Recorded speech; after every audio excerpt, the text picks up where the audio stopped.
I now take this opportunity to call Wakili Paul Mwangi to make a presentation on his area. Thank you very much. My area is about legal and constitutional. And first and foremost, our marking scheme on legal and constitutional issues is Article 10 of the Constitution, which provides for national values and principles of governance. And our take is that on all aspects of Article 10 of the Constitution, the Kenya Kwanza government has performed below par on all aspects of that article.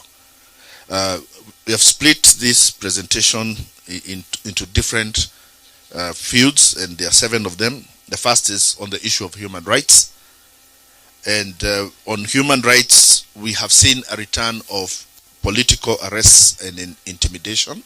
The surprising thing is that the people doing this are the people who complained in the previous regime that they were being politically intimidated through arrests and charges. They have now brought that themselves, and we have given 2 very egregious examples. First, Baba's security man was arrested and kept incommunicado for 3 days when he could not contact anyone, and when he was kept without food and interrogated, which was a clear attempt at intimidating Baba.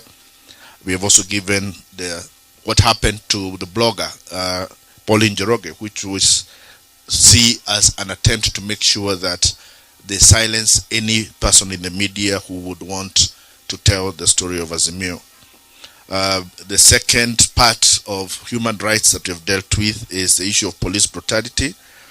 Now, maybe to say first that we have, as an opposition, we've been on the streets from 2013. We have demonstrated. We have met police. This has been the most brutal reaction that we have ever faced.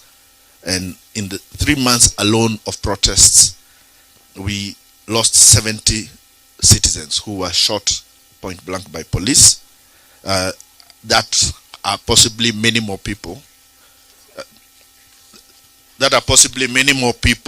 Within 3 months than we have ever lost in the last 10 years of demonstration. Surprisingly is that despite that unprecedented levels of brutality, the president and his deputy have lauded the police for doing so, and have even said that they are going to protect them should anybody try to make them accountable. The converse of it is that when students and young people in Uasin Gishu said that they were going to demonstrate, unlike the reaction with Azimio, where our call for protest was immediately met with a warning and a cancellation of the demonstration, that did not happen and has not happened when demonstrations are called elsewhere, which makes it very clear that these demonstrations, these actions are aimed at intimidating Azimio.